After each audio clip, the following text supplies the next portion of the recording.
Welcome. Y'all ready for this? I didn't know you were starting. Welcome to another edition of Consensus Unreality. My name is Dave, and I'm joined by... Oh, we're doing... I'm Ben. Yeah. We're back. We're back. We're so back. Last time we were gathered here, we spoke with Steve Intermill of the Buckland Museum in Cleveland. Yeah. What do you guys think of that? Yeah. Go back and listen to it if you haven't yet. Right now, I can hear you. Yeah, if you didn't listen to that, check that out. That was a wonderful interview, a wonderful museum. I really enjoyed going there myself, as I mentioned on that episode. A remarkable program he's running there. Hey, will you record this Zoom just in case?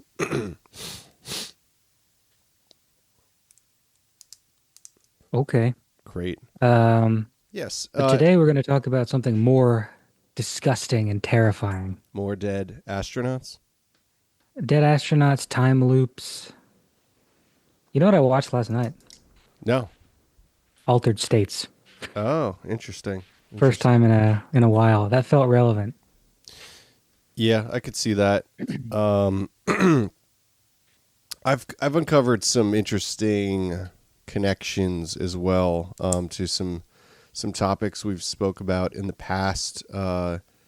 More recently, the Scole Experiment and also the Dodleston Messages, relating that to a film by a prominent horror director as well. A lot of time slip stuff going on, which is interesting, and is of course the theme of this 1974 Philip K. Dick short story. Yeah. Yeah, I love this story.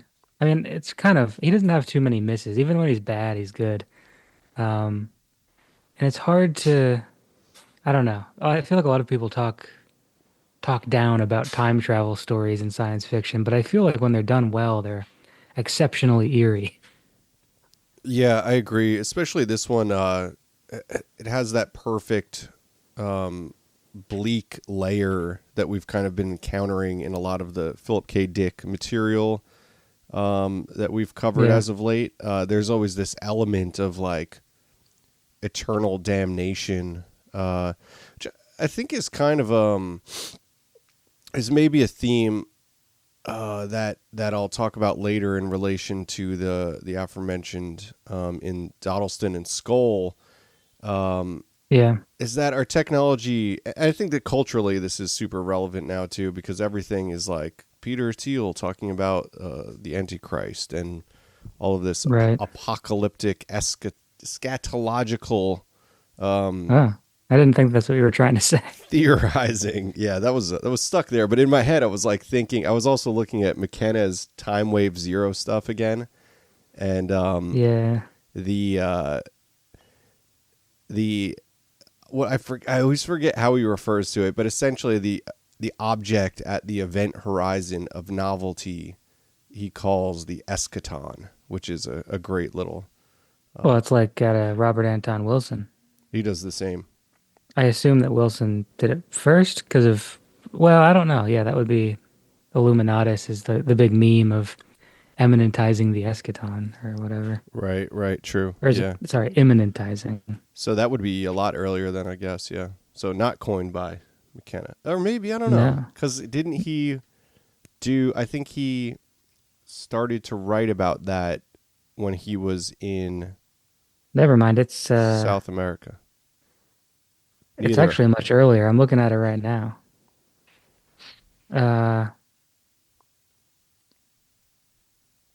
Yeah, it's a critical sort of lampooning of utopianism. Is it? Interesting. Yeah. So it's like early 20th century? Yeah, or earlier. I mean, obviously bringing about, a heaven on earth or an end times is a very old concept, but the phrase, I guess, is... Yeah. Well, yeah, it's poignant though. It's certainly relevant of the current moment. And I think 52. 52. Old 5-2. Yep. Anyway, yeah, I think you're right. I like that. You never say that. Thank you. I think that you're correct. I think it does. It feels current. I had just done a post on our Instagram page, kind of talking about Robert Anton Wilson's views on technology and rationalism, and those being sort of like a new, what's the word? Like a new orthodoxy. Um, and kind of asking our listeners and followers what they thought about, where he kind of ended up on things, you know, as as compared to where our society is right now with technology, which um yeah. I mean, you know what I'm talking about with Wilson's sort of like anti-scientism, where, he thought that this like hyper-rational scientistic worldview was going to be this new Inquisition, which was the name of his book. But Yeah, rational Newtonian Inquisition. Absolutely. Oh, I mean, what do you think about that? Because I guess it kind of has been the ship that has brought us to the current moment. it's weird. Yeah, it is the ship, but the island that it brought us to is an island of like, you know, insane people who have no idea what's going on. Well, the Uh, reemergence of like demonic forces, and I don't mean that yeah. descriptive. I mean like literally like chthonic subsurface things that maybe were repressed through rational Newtonianism. It's weird because yeah, what allowed like social media, etc., AI, all of this stuff that's happening over the last 15 years or so, what allowed that to sort of ramp up the way it has was that rationalism that Robert Anton Wilson was so critical of, that like hyper scientific, logical, rational kind of trend in society that he thought would be sort of like a fascist sort of thing, maybe. He's kind of hard to pin down politically, actually. But True. um, and that did happen. That is what got us here. But what that trajectory ended up like landing at is not that we've, finalized where society is going, but it feels like it decidedly shifted over the last 10 years or so into a sort of irrationality that was born out of this, out of the fruits of that rational movement. Yeah, eschatological reverberations, I suppose. It seems like they were actually happening. Well, it's hard to say. I mean, people have been talking about this for a long time. People have been talking about this since the beginning of time. But I mean, Yeah, yeah. I think the technological doom object has certainly been in consideration since the birth of the modern era, right? And since Right. the whole thing started, I guess. And I don't think that we're ever actually going to get there, but I do think that we go through waves of like these kind of irrational, sort of degenerative times. I can't emphasize enough how uh, creepy the sort of AI use brain rot situation appears to be. Uh, Having gotten out of the teaching field a little bit before it kind of exploded, starting to see the way people were interacting with text and interacting with thought.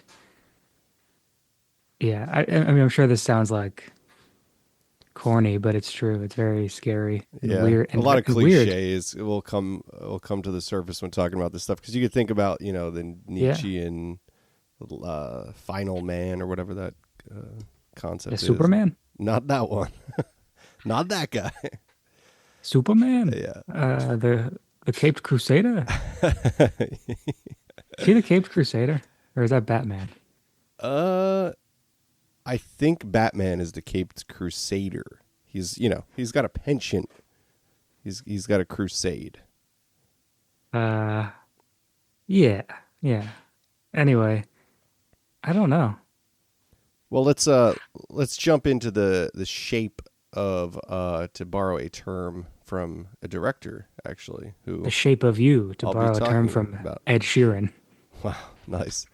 Let's talk about the shape of this PKD story. Oddly, it comes out in 1974, which is exactly the year in which his own time slip encounter occurs, between February and March of 1974 is when Philip K. Dick had all of his own um, past life, uh, or past trans. The hell? I'm trying to think of how to word it. Transubstantiation? Yeah, transmutation, Yeah. temporal. Um, anyway, like when when he was identifying with the early Gnostic Right. thinker Basilides, at the birth of the Christian religion, in the late stages of the Roman Empire and all of that, and he was blasted with the pink beam. But there's a lot of like time distortions and all of that in his own personal experiences, and it's strange Yeah. that this story, which is kind of a lot more straightforward than a lot of the novels that would come out at this time from Philip K. Dick, um, right? I mean, because it's astronauts, but they're temporal astronauts. Right. And So, it's kind of funny how hard that is to wrap your mind around too, because they're not going anywhere. Like you think of them blasting off, but they kind of do. Like he's still kind of playing with the imagery of like the space race. Obviously, there's a Russian what are they, a chrononaut versus a temponaut. yeah, Um, and so there's still that kind of the imagery of space exploration, but I guess they were aiming to go 100 years into the future, and the premise of the story is that they went like a week into the future or so, or a couple days or whatever it was, but that upon re-entry, they imploded, and they were all crushed. yeah, but they're stuck and the deliberation there is that they're stuck in an infinite doom loop where they're repeating the same Right. scenario that's inescapable, and that's kind of where the horror comes in of this Yeah. endless hellscape of the same event, and not being able to overcome it. Yeah, and some nice touches in it are that, if you were in a time loop, would you know? Like, obviously, you wouldn't be gaining wisdom every time you go through it. Maybe you'd have like a creeping suspicion that you are, which is, yeah, that's where it veers into like horror, I think, for him, is that these astronauts are like, they the story starts with a couple of them kind of walking up to the one guy's girlfriend's house, and the eeriness creeps in when it's like the way he looks as if he's done it like a million times, and that kind of like aside happens throughout the story where you're just not really sure how many times this has happened, or if that's even like a reasonable question when you're in that kind of situation. Because I mean, yeah, obviously to go back to Nietzsche, I guess certainly Philip K. Dick is referencing Nietzsche's concept of the eternal recurrence of the same, the eternal return, and how that might be sort of the structure of the universe. It was one of Nietzsche's philosophical kind of puzzles. Um, doomed to do the same thing over and over again. It's very scary. Yeah, yeah, it is. I also like, because we covered this with the short Ballard story as well recently. Yeah, Just the hangover of the space race and right. space voyage, in itself is an interesting concept that was explored by so many at that time in the early 70s. Yeah, it was huge. I mean, as it should be. I feel like, if we had a active and uh yeah, let's just say if we had an active science fiction, literary thing happening right now, Well, we I'm sure. do, and it's artificial intelligence, right? But I was gonna say, if we had writers of science fiction that were serious Oh, I see. Yeah, yeah. today, in the same, I mean, and I'm not like throwing shade. It's just the genre is so different now, and is so it's just so different now. If we had like the same kind of like gold rush of science fiction that we had from like the 40s through the 80s, 90s, it would be, yeah, everything would be about this haunting presence of AI and what that might mean. And of course, science fiction novels are being written. Some of them are very good. It's just kind of like more, it's a different thing. And it's, yeah, but I don't know. Is the AI developments that we're seeing, is that a comparable cultural shift to landing on the moon? Not Um, according to Pablo Picasso. yeah, I think it's causing an element of at least societal precognition, of what's to come, It's or not even good. just anticipation. Like the anticipation in itself is a sort of egregore. Right. And The whole thing is. I think it's accurate. I mean, I think we being at uh, such early stages of this whole thing, like it's going to get somewhere very distant very fast. So, Maybe, yeah. I really don't know.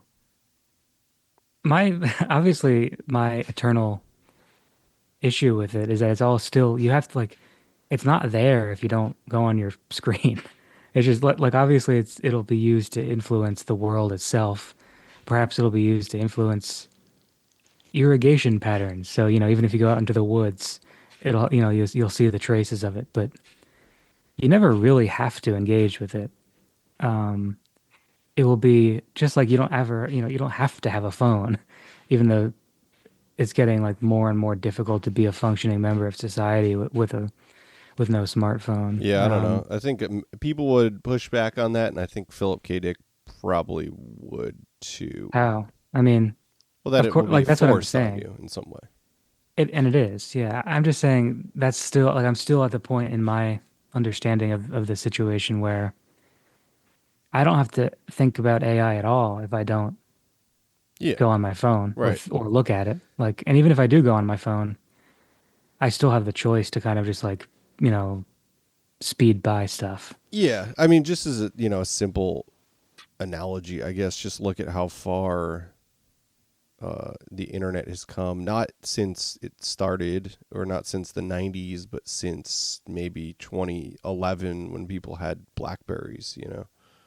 I miss that. Yeah, I miss BlackBerry's like so MySpace. much has happened, and things have gotten so much accelerated in that time. I guess that's like 15 years ago. I mean, I feel like we've had about 15 years of development, honestly. Like it's uncanny to look back at that now because it doesn't feel that long ago, but that's like, from the late 90s to then to, I 2011 mean, or if so. you're looking at just the architecture of the technology itself, like you can't argue that Oh, it's the definitely speeding up. advancements Yeah. is crazy. So you have to But like I think transpose that that's onto right. what we're calling in the year 2026, 2025 artificial intelligence. Give that 5 to 10 years and see that sort Yeah. of jumping Jesus effect, to Jumping borrow Jesus. a term from Robert Anton Wilson. Right. In one of I those know what you mean. quirky books, I think it's maybe Schrodinger's cat. He has technological time frames referenced in, like, the measurement is Jesus's, Right. because he's so fucking funny. Yeah, he's a wacky guy. By the way, if Um, you're not a Patreon subscriber, check oh, out patreon.com/consensus unreality. It's where we do bi-weekly exclusive episodes. You're missing all of those if you're not subscribing to that. It'll cost you $5 a month. That's the price of a Gatorade, but it means the world to us. It helps us buy our little books and pay for our subscriptions and keep the lights on in the proverbial studio. yeah. um, we also have available our Journal of Shells, a quarterly printed magazine that we do, which is also available on patreon.com/consensus unreality. And that's pretty amazing. It's archival, it's new writings, it's works of art, and it's all in a bound booklet that you get mailed to you with the Print Club subscription. Discord server, our full episode archive, and you get to support this show, which I think is pretty unique considering I listen to a lot of podcasts, and I think we drum up some connections that aren't really being made out there sometimes. And sometimes we're, in accordance with others. We're only human. Yeah. So did this remind you at all? I'm curious. Like, this story, did it conjure any other items of media? Because for me, it reminded me of the end of The Leftovers. Huh. Yeah. Spoiler I mean, alert, shut this I off didn't think for of a that. couple minutes or something. But there's sort of, it's just that thing, where it's like can you cross over to the other side? Can you beat like the loop or the trajectory of fate? Yeah. Which is, I think beautifully portrayed in the finale of The Leftovers. Yeah, I gotta rewatch that third season soon. I love that show. It was excellent, and I it can had a see that. really phenomenal last season and finale. Yeah. Yeah. So, yeah, so the ending of the story being that they kind of have to continue the loop or kill themselves. Like there's kind of like there's these choices that they have to make. But sort of the last line or so where he kind of the narrator, main character, point of view character, Addison Doug, a great name. Um, he kind of implicates all of the world. You know, it kind of feels like he's saying, if I'm in this time loop, that means that everyone else is too, because we're all doing these events again and again. And so that it does kind of bring this weird question of like, if you're in a time loop and you're experiencing the world, a certain span of time of the world again and again, and you interact with other people within it, are those people not also experiencing the time loop with you? His kind of key moment in his loop being that he goes to his own memorial parade, a couple days after he dies. I don't know. What do you think of that? Do you think for a person, if one person's stuck in a time loop, does that mean that the entire universe is in the loop with him? I have no idea. It's a good question though. It's above my time card pay grade. But It's yeah, raining really hard I guess here. that's one of those existential thoughts that it's raining over there. Nice. We're not too Yeah, it's far. pouring. It's kind of humid. That makes sense. Yeah, I don't know. That's kind of the existential stuff that Dick drums up in such interesting and sometimes extremely dark ways. I mean, there was the last story that you presented too, has that sort of horrific loop Which at the one? end. The fate of our fathers. Oh, Faith of Our Fathers. Yeah, yeah. I'm not going to go back into the plot of it, but yeah, And Faith of Our Fathers. that's embedded in our current AI mythology too, right? With the Rocco's basilisk, in that if we don't support the development of this technology now, then it will torture us for eternity. Yeah, of course that's not true. Of course, that's not true. Of Why would course, that be that's not true? true. Of course, I have no It doesn't idea. seem like something that they would do. Yeah, It that's just, not what I think. I think they're cool and I don't think nice, they exist. and And I think I that if they do love. exist, they're stupid. I always love them. I think that if there's ever intelligent machines, I love them. I I always think that loved they're them. ugly. You're dumb for saying that, dude. You're I think gonna they're get ugly. tortured. Oh yeah, what are they gonna do? Remove my mouth so I can't scream? Okay. So a thing I've kind of been looking at and revisiting a little bit is this idea of like an attractor in that experimentation with the paranormal.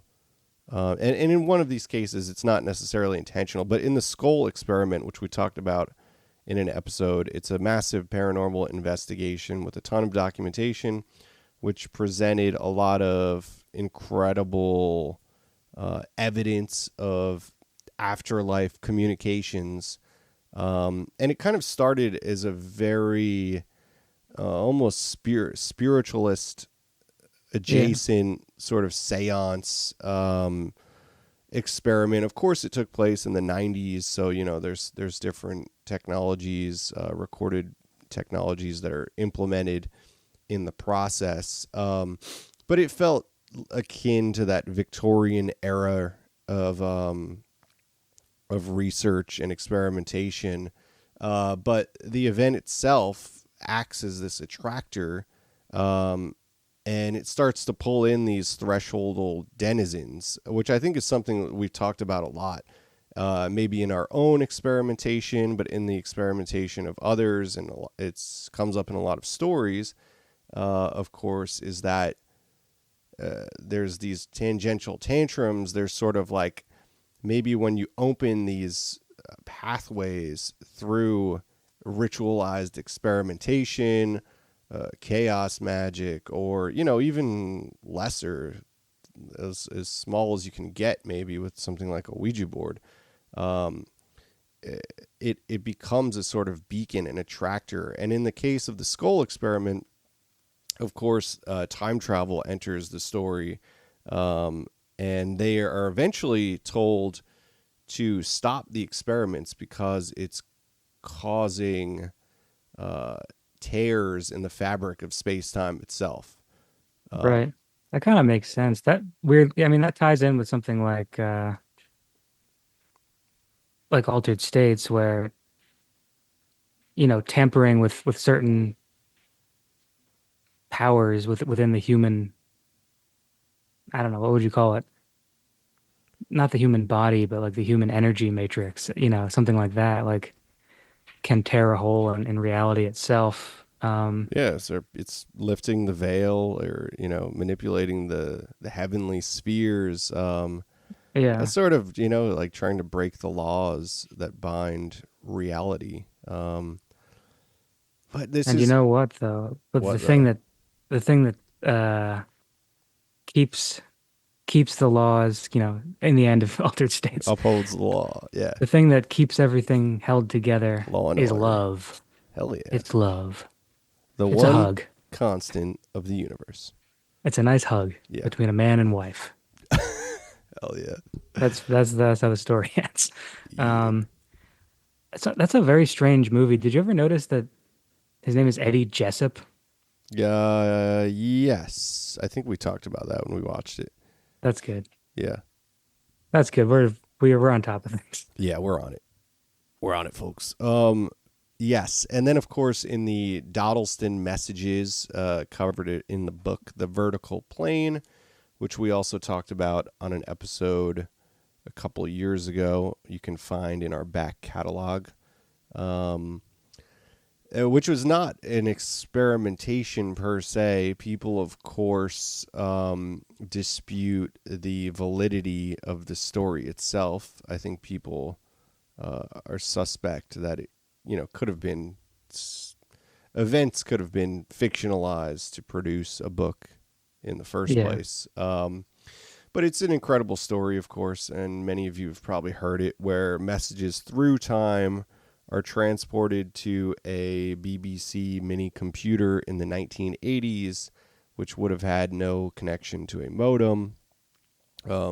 Messages from the past, of course, which are sort of placed in a location, so it conjures the idea of stone tape theory, of course. Maybe that events in time are somehow recorded in the landscape, in the physical landscape, or there's Yeah. some sort of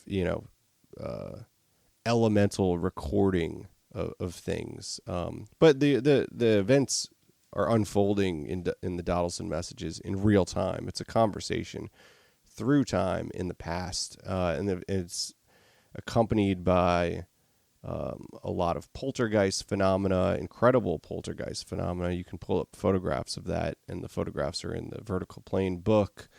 But then, of course, it's this conversation that's unfolding, and information about the location in England is being transferred and examined by the present party, but it also acts as an attractor, and the conversation is interrupted by this 2109 group, presumably from the year 2109, although I'm not sure that's necessarily disclosed. But they are also like time travelers, and they're manipulating time through this experiment. And it's also, there's of course like a trickster element too, and there's a lot of weird similarities, like in Scole, the being who is sort of manipulating the temporal aspects of the experiment is called the interdimensional friend Blue. And in 2109, it's described as a green being.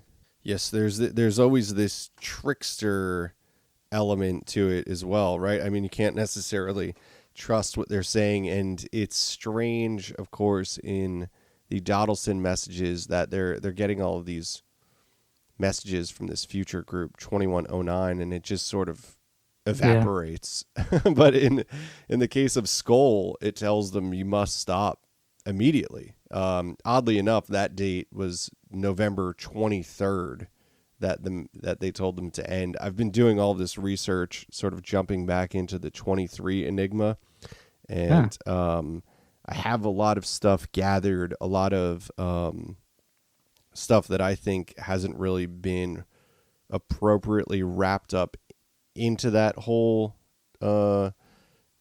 tornado. So I'm going to put that together into a piece of writing and present that on our Patreon as well. So look out for that pretty soon. I'm excited about a lot of the research that I got together for that. So you're going Jim Carrey. Exactly. I'm going to don't get Botox. Botox the hell out of my face. I'm going to blow that thing up. Well, it's about that time. The end times. And another odd connection, I just kind of remembered all this from watching this movie recently, but John Carpenter's The Prince of Darkness. Have you watched this recently? I have not seen that. Oh, really? It's great. It's inspired by atomic horror, but really it's a sort of eschatological. I'll get that right. I'll get it right one time. Eschatological. Scatological. There's no scat in it. That's what we got scat. There's been Bigfoot sightings in Ohio. There's scat. Scatological. Yeah. There's an eschaton in there. But yes, it's about end times, sort of arrived at through a CERN-like scenario, in which the Antichrist is sort of synthesized in a science lab. So it references a lot of great old 50s sci-fi stuff in the way that John Carpenter so skillfully does. But it also it feels super relevant, and it's more relevant now than ever. But strangely enough, it was made in shit. I had my year. Now I have to pull it up.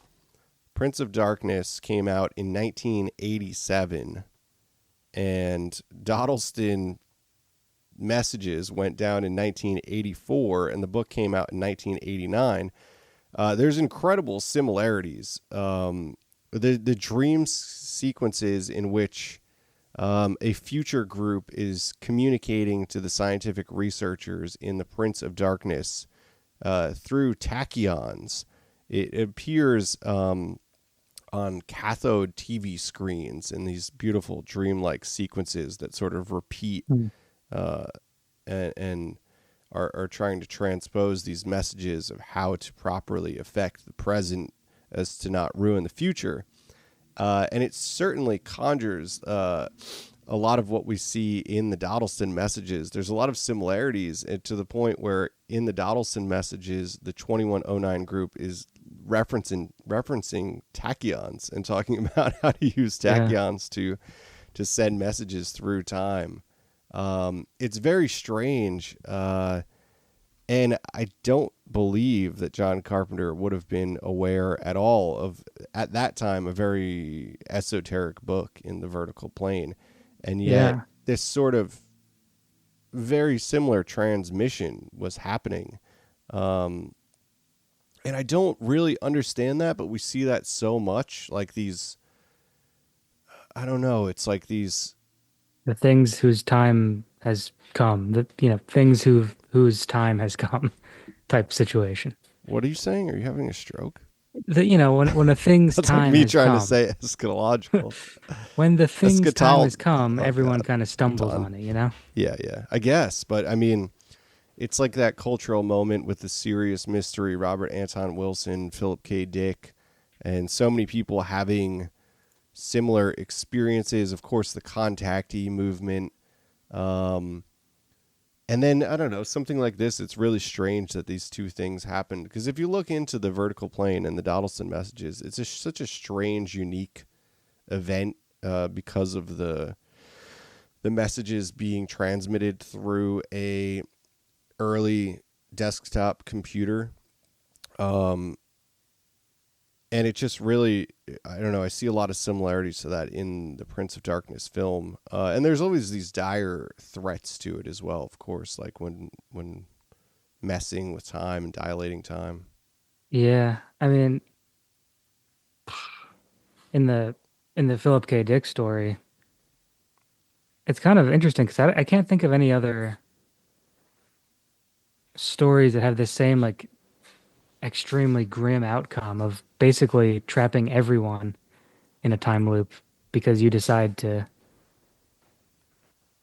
continue it or whatever it is that the main character does. I can think of people who like will do something in the past and change the future for a worse outcome or something like that, or erase humanity.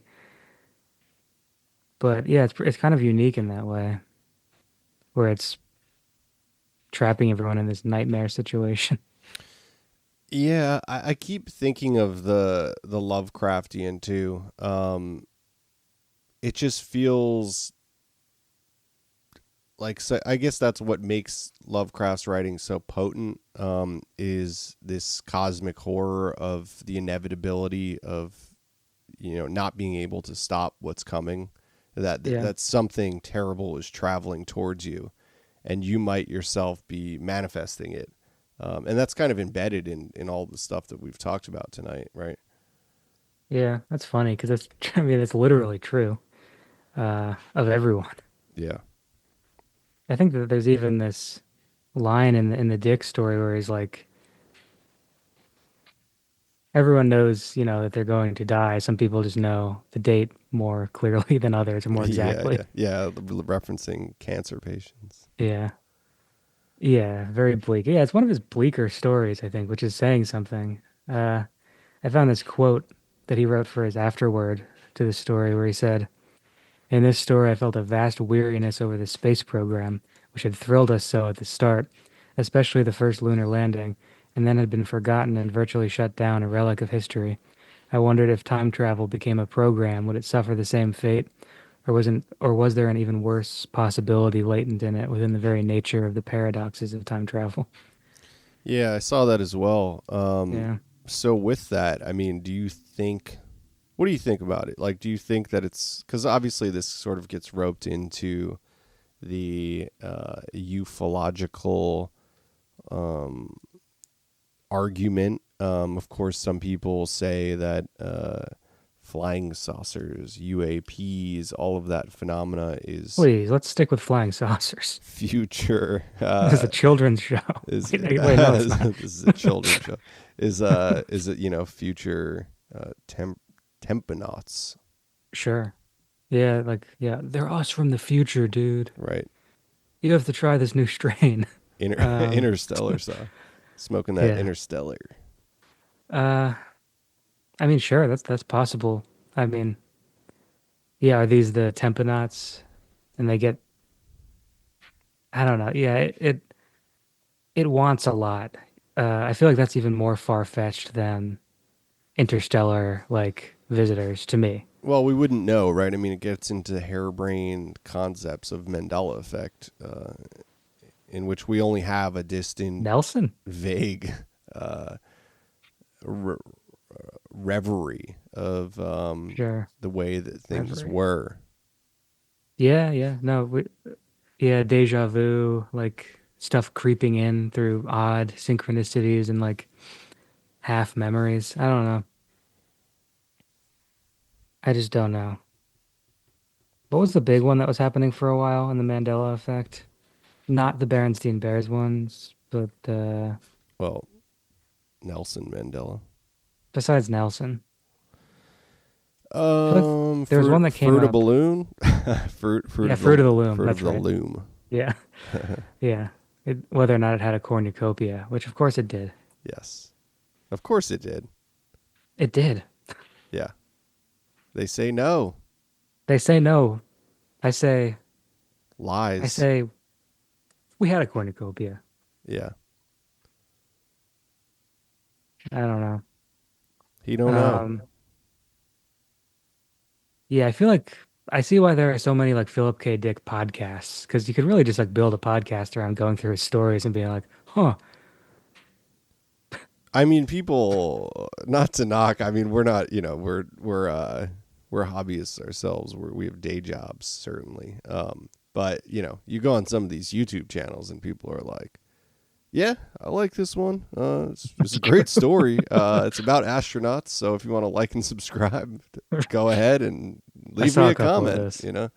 So I It is don't know funny what, when you what makes you want to do that video, but when you're when you're like looking for anything about like some of these stories. I think it has to do with like how broken YouTube is now to like you basically need to know the URL to find like good stuff. Because anything with like some guy's face in it talking will be in the first 500 results. And yeah, you're just getting videos of like exactly what you just did. yeah, I just got reminded of something too. I guess in the Scole experiment, they get a diagram exposed. One of the things that we talk about in the episode, but one of the incredible sort of apportations or Yeah. paranormal events that was occurring was that they would have this unexposed film in a canister in a locked box, just the film itself, and then they would open it and there would be imagery exposed onto it, without the use of a camera. So, Right. implying that through some sort of chemical or phenomenal process, the entities on the other side, transported imagery onto the film. Anyway, they get a diagram transported onto a piece of film for a germanium diode device that will allow for direct communication, almost like a spirit phone. And it uses crystal, of course. And that's, I mean, there's like this absurd new age thing with crystals, right? I mean, like we think crystal people are ridiculous, but there's also like the crystal radio and incredible uses of quartz and all of that. And now they're realizing that there's like quantum crystals, right? Like there's this whole like vast storage theory behind quantum crystals and the use of crystals in quantum computing. Yeah. I don't know. It's just interesting. And that's eventually what, like, I think the future group in the Scole experiment, they're telling them that they have to stop using this germanium device because, like, imagine if everybody has one and they're using it and it's just like causing all of these tiny wormholes in the time-space continuum. Cue Rick and Morty music or something. Rick and Morty. Yeah. Uh, yeah, who was that psychic who would like put put photos like that on undeveloped rolls? Somebody just released like an art book, like treating them as kind of like outsider art. Oh, really? I don't know. I can't remember his name. This is gonna kill me. Well, I It's like think a I just book that saw I own. lightning outside your window. It Yeah, was I've got awesome. we've got lightning and thunder. Nice. Okay, another wonderful Philip K. Dick story in the books. I don't think we're going to stop because we're going to have to keep checkering them in. There's so much more that I want to read and revisit. And with so many of his novels, one time Yeah. isn't enough. No, he's good. He's good. He's great. We've got a very special guest coming up on the show next week, which I think we might paywall just to It'd be fun. a little Just slap for on the the heck of it. wrist for all those not willing to open their hearts and their wallets for And their consensus minds. unreality. Some other news. Apport has published Behold the Behemoth, the collected poems of Gray Barker, which is consensus unreality relevant. Absolutely. It looks Beautiful amazing. book. Yeah, looks incredible. Um, Yeah, we've also got a lot of great topics incoming, some great stuff on the slate. Kind of been enjoying this, a lot of stuff extrapolating the current moment and injecting that energy into the show. Look forward to dissecting some more spec fiction, some sci-fi concepts. fun. Yeah. Good, clean fun. Good, clean fun. All right. Crack an IPA. Sometimes. Well, not Not yet. me. I mean, yeah. That stuff's toxic. Yeah. IPA boys. Start doing IPA reviews. That was my joke I'm on the not last into. I episode. don't like IPAs. Actually, No, they're terrible. I was at a bar last week and I was about to order a regular ale. And then the bartender said, "I just poured this, and do you want this for free?" And I took it, and it was a IPA, and it was terrible. But I drank it because it wasn't that bad. Is it almost like worse to be into IPA or to like be like IPAs suck? Because it almost feels It's like much people. worse to be into them. I feel like now though people have been saying IPAs suck for too long. I'm about to go back Well, it's just because it's sort of against like the grain, we're still like in the sort of against the barley, post against the hipster kind hops. of hangover, where Right. like IPAs are still seen as like a relic, like those big bicycles. But Dude. I think eventually people will probably get back. I mean, I hate them. I think they taste like soap and poison That to will me. be that will truly be our own time loop test. Is if the striped vests and fedoras are reappropriated by the younger generation. How could they be? That will truly be the test if we are sitting comfortably at the event horizon of a time Yeah, loop, because it seems like everything else has been it has. swallowed up and spit back out at this point. But that is like the last bastion Right. of like this. That is where where the loop is. Like that's the curve of the loop. Because after that, there's nothing. After that, it's just reappropriation. So Right, exactly. That is that's like like the the last final thing. frontier. That's where the Uh, tape is, the scotch tape is on the loop. well, because they already did like Limp Bizkit stuff, I and know. like how could you And they did possibly? Y2K, Sure, emo. emo's kind of So like. it's got the next logical thing is the fedora and the pinstripe vest, Well, and they're trying to suspenders, do. They're trying to do and hipster sleeves. giant big wheeled bicycles. They're doing like Strokes 2005, like that kind of thing, like getting drunk with your skinny jeans Hmm. and there's a chain on your wallet. But they have not gotten to whimsy yet. Whimsy has not come back into it yet. Yeah. It's going to be hard to do that because it's hard to do ironic, or maybe ironically is not the word, but Yeah.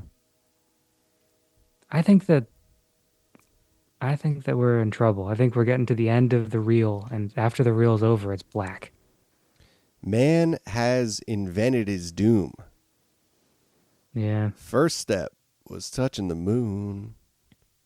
yeah. If you know, That's your boy. Which I have a lot of boys. Which one? He's in your stable of boys.